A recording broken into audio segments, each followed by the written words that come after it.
हीरापुर गांव में जग्गू अपनी बीवी राधा और अपने पिता श्यामलाल के साथ रहता था। जग्गू बहुत ही आलसी इंसान था।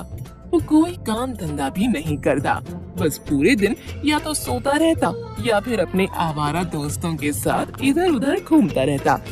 उसके पिता और उसकी बीवी उसकी इन हरकतों की वजह से बहुत परेशान थे। अरे बेटा राधा कहाँ हो? जी पिताजी। जरा उस आलसी इंसान को उठाओ और उससे बोलो कि वो मेरे साथ मालिक के खेत में चले। मैंने मालिक से इसके काम की बात कर ली है और वो इसे रखने को भी तैयार है। पिताजी आपको तो पता ही है कि ये कभी नहीं सुधरेंगे। आप इन्हें कितना भी बोल लो, ये कोई काम धंधा नहीं कर सकते। बेटा तू उससे बोल कि मैंने कहा है, और हाँ मुझे खेत में जाने के लिए देरी हो रही है तो मैं खेत में उसका इंतजार करूंगा। ठीक है पिताजी, मैं अभी उन्हें जगा देती हूँ, आप आराम से खेत में जाइए। श्यामलाल के कहने पर राधा जग्गू को जगाने जाती है। अजी उठिए, देखिए पिताजी बहुत गुस्सा हो रहे हैं और उन्होंने आपको खेतों पर बुलाया है। राधा के 3-4 बार जगाने के बाद भी जग्गू नहीं उठता। अरे बाढ़ आ गई, बाढ़ आ गई, बचाओ मुझे कोई, गांव में बाढ़ आ गई। अरे चुप करो, इतनी देर से जगा रही हूँ, लेकिन तुम हो कि गधे बेचकर सो रहे हो। क्या है, चैन से सोने भी नहीं देती है। इतना अच्छा सपना देख रहा था। तुम बस यहाँ बड़े बड़े सपने ही देखो, वहाँ पिताजी तुम्हारा खेतों में इंतजार कर रहे हैं। क्या तुम सुबह सुबह मुझे खेतों में भेज रही हो? अभी समय ही क्या हुआ है? समय? जरा आँख खोल के देखो, दिन के 12 बज गए हैं और पिताजी तुम्हारा खेतों में इंतजार कर रहे हैं। अगर वो गुस्सा हो गए तो आज तुम्हारी खैर नहीं। तू जाकर अपना काम देख, पिताजी को मैं देख लूंगा। कितना आलसी इंसान है ये, मैंने आज तक ऐसा आलसी इंसान नहीं देखा। राधा गुस्से में वहाँ से चली जाती है। चल जग्गू, ये लोग तो बोलते ही रहेंगे, तू थोड़ी देर और सो ले। शाम को जब श्यामलाल खेतों पर से घर आता है तो राधा से बोलता है, अरे राधा बेटा, तूने ऐसे खेतों पर नहीं भेजा, मैं सुबह से इसका इंतजार कर रहा हूँ।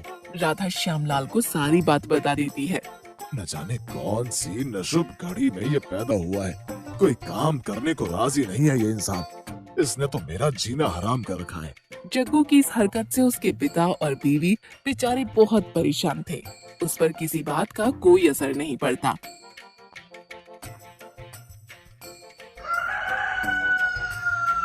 एक दिन श्यामलाल की तबीयत खराब हो जाती है और उसे जरूरी काम से खेतों पर जाना होता है। अरे जग्गू, जरा आज मेरी तबीयत कुछ ठीक नहीं है और मालिक ने जरूरी काम से आज खेतों पर बुलाया। जरा आज तू खेतों पर चला जा। श्यामलाल उसको बार बार बोलता रहता है, लेकिन जग्गू पर कोई असर नहीं पड़ता।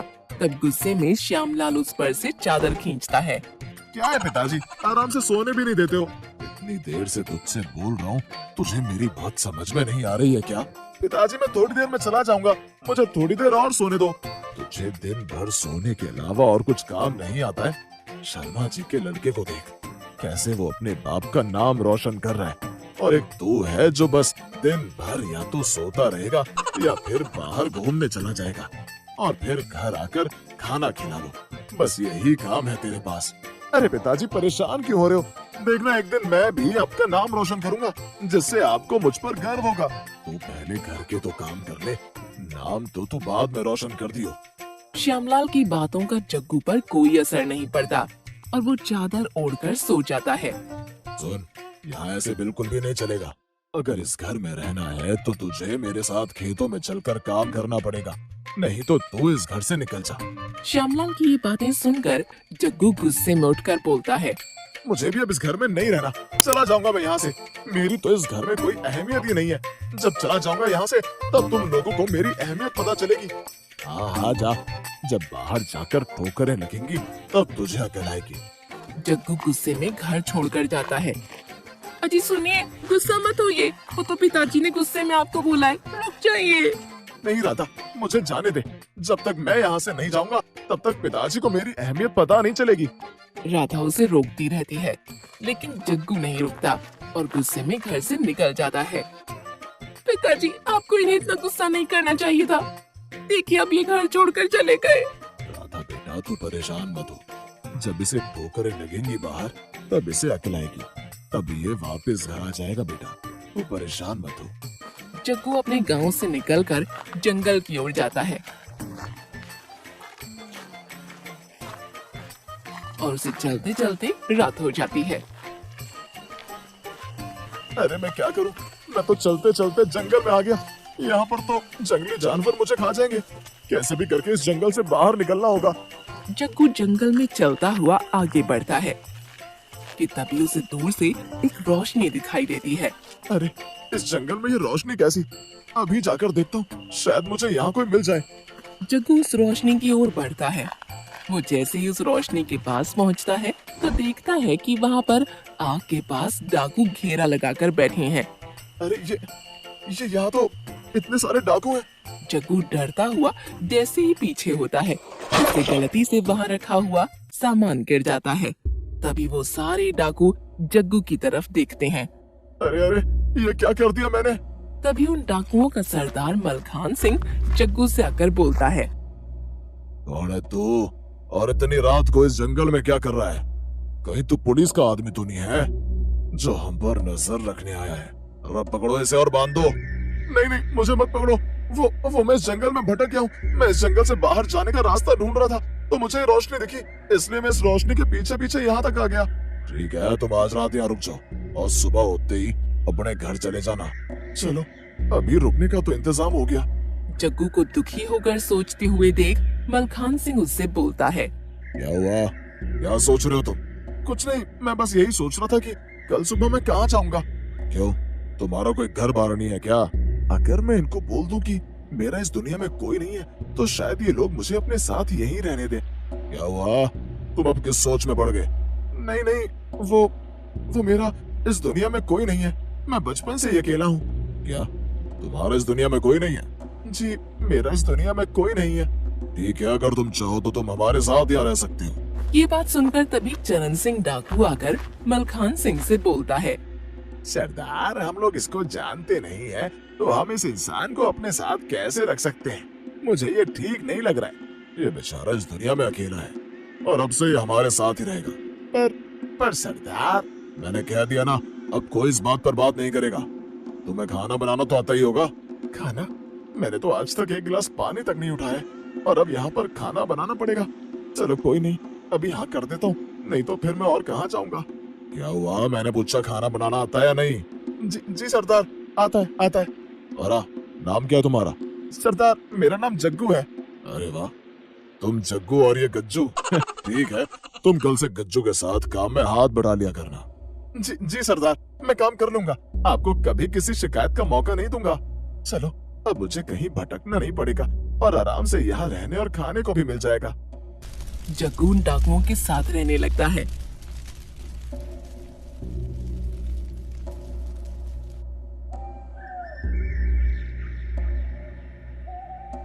और कुछ दिन तो वो आराम से गज्जू के साथ काम करवा लिया करता था।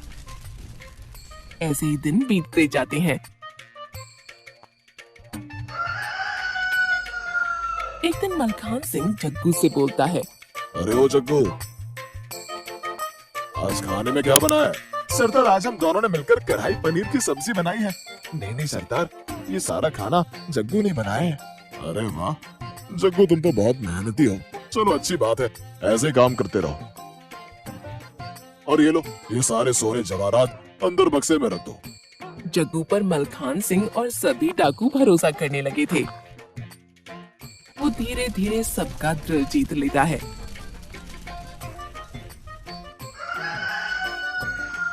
लेकिन उसका आलसपन उसका पीछा कहाँ छोड़ने वाला था।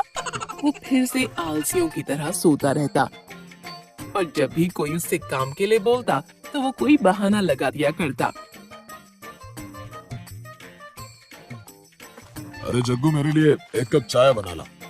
सरदार, मेरे पेट में बहुत तेज दर्द हो रहा है, आप गज्जू से चाय बनवा ले। मलखान सिंह गज्जू को चाय बनाने के लिए बोलता है। सरदार, अभी तो मैं सारा काम कर चुका हूँ, आप इस जग्गू से चाय बनवा लीजिए। अरे ये बोल रहा है कि इसके पेट में दर्द हो रहा है, तो जा तू चाय बना ला। सरदार, काम के समय पर ही इसके कभी पेट में दर्द तो कभी सर में दर्द हो जाता है। मैं पूरे दिन सारा काम करता हूँ, ये बस सोता है और खाने के समय पर उठकर खाना खा के फिर सो जाता है। ये मैं क्या सुन रहा हूँ? तुमने तो कहा था कि तुम मुझे शिकायत का कोई मौका नहीं दोगे, लेकिन ये क्या है, तुम्हारी तो अभी से इतनी शिकायतें आने लगी। नहीं वो सरदार, कुछ दिन से मेरी तबीयत ठीक नहीं है, वो बस इसलिए। नहीं सरदार, ये झूठ बोल रहा है। मैं दिन भर सारा काम अकेले करता हूँ। वैसे अकेले काम करने में मुझे कोई दिक्कत नहीं है, लेकिन अगर ये यहाँ है तो इसे मेरे साथ काम करवाना पड़ेगा। देखो जग्गू, अगर तुम यहाँ रह रहे हो तो तुम्हें गज्जू के साथ काम में हाथ बटाना पड़ेगा। तुम अच्छे खासे तंदुरुस्त हो, अगर गज्जू सारा काम कर सकता है तो तुम क्यों नहीं कर सकते। देखो, अगली बार मुझे तुम्हारी किसी से भी कोई शिकायत नहीं आनी चाहिए, नहीं तो मैं खुद तुम्हें यहाँ से निकाल दूंगा। मलखान सिंह की बात सुनकर जग्गू को बहुत गुस्सा आता है और वो अंदर चला जाता है। ये गज्जू और मलखान सिंह की इतनी हिम्मत जो मुझे धमकी दे। ये लोग क्या मुझसे काम करवाएंगे? आज तक मैंने अपने बाप की नहीं सुनी, तो इनकी क्या खाक सुनूंगा। वक्त आने पर मैं अपनी इस बेइज्जती का बदला जरूर लूंगा। एक दिन गज्जू को बाजार से आते हुए पकौड़े वाले की दुकान दिखती है, तो वो उससे पकौड़े खरीद कर लाता है।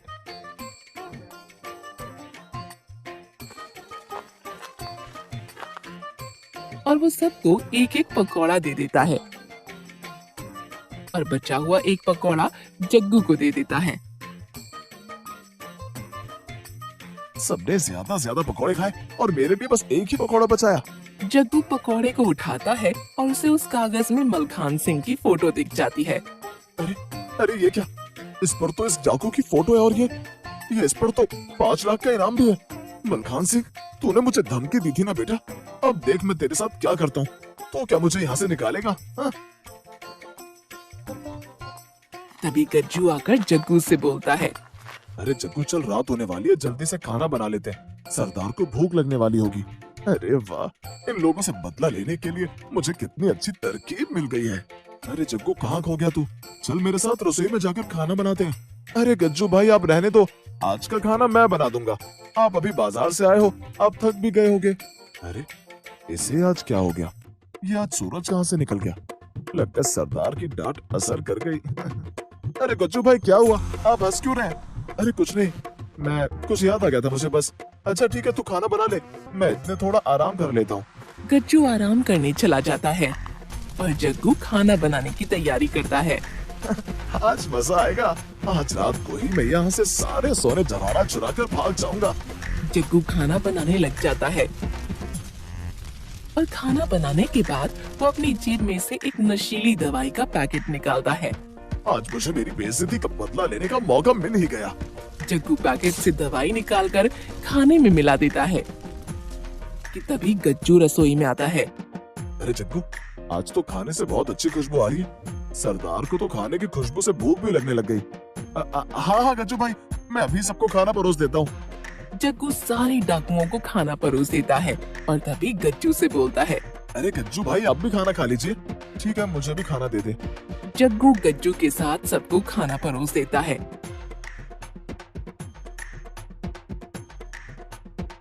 और सभी लोग नशीली दवाई का खाना खाकर वहीं बेहोश हो जाते हैं। लगता है दवाई का असर हो गया है। यही समय है, मैं बक्से में से सारे सोने जवाहरात लेकर यहाँ से भाग जाता हूँ। जग्गू बक्से में से सारे सोने को एक थैली में भर लेता है और भागता हुआ जंगल से निकलकर पुलिस स्टेशन पहुँच जाता है। इंस्पेक्टर साहब, आप मेरे साथ अभी चलिए। अरे क्या हुआ? कौन है भाई तू? और तेरे साथ कहाँ चलो, ये तो बता पहले। जग्गू इंस्पेक्टर को मलखान सिंह डाकू के बारे में सब बता देता है।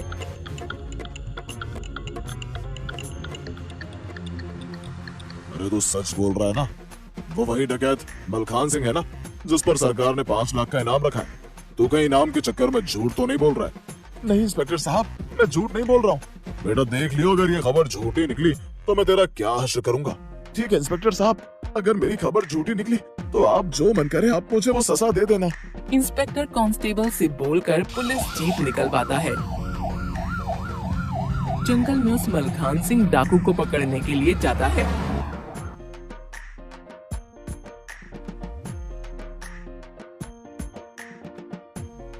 अरे तू तो सही कह रहा था, ये तो वही मलखान सिंह डाकू है। पर ये सब की हालत क्या हो रखी है? कहीं ये मर तो नहीं गए ना? नहीं इंस्पेक्टर साहब, इन लोगों को कुछ नहीं हुआ है, बस ये लोग बेहोश हैं। अरे देख भाई, तुझे कल सरकार से इस डाकू को पकड़वाने का गांव में सबके सामने इनाम मिलेगा, ठीक है? तो तू अपने पूरे परिवार के साथ समय पर पहुंच जाइयो। क्या सच में साहब, पूरे गांव के सामने मुझे इनाम मिलेगा? हाँ भाई, तूने इतना अच्छा काम जो किया है तो तुझे इसका इनाम तो मिलना ही चाहिए। अब पिताजी को मुझ पर गर्व होगा। इंस्पेक्टर सारे डाकुओं को लेकर पुलिस स्टेशन चला जाता है और जग्गू अपने वो सोने जवाहरात लेकर अपने घर निकल जाता है। जग्गू को घर में आते देख उसकी बीवी और पिता खुश हो जाते हैं। ये लीजिए पिताजी। श्यामलाल उस थैले को खोलकर देखता है तो हैरान हो जाता है। ये तो इतने सारे गहने कहाँ से लाया? तू कहाँ से चोरी करके आया है? हाँ हाँ पिताजी, लाया तो मैं ये चोरी करके हूँ, लेकिन ये चोरी मैंने डाकुओं के घर से की है। क्या? डाकुओं के घर से? जग्गू राधा और श्यामलाल को सारी बात विस्तार से बता देता है और वो इंस्पेक्टर द्वारा की गई बात भी बताता है। पिताजी और राधा, तुम दोनों कल समय पर तैयार हो जाना और मेरे साथ इनाम लेने चलना। अगले दिन पुलिस वाले सभी गांव वालों के सामने जग्गू को 5 लाख का इनाम देते हैं। देखा पिताजी, मैंने आपसे कहा था ना कि मैं भी उन शर्मा जी के लड़के की तरह अपना नाम रोशन करूंगा। फिर वो तीनों खुशी खुशी अपने घर चले जाते हैं।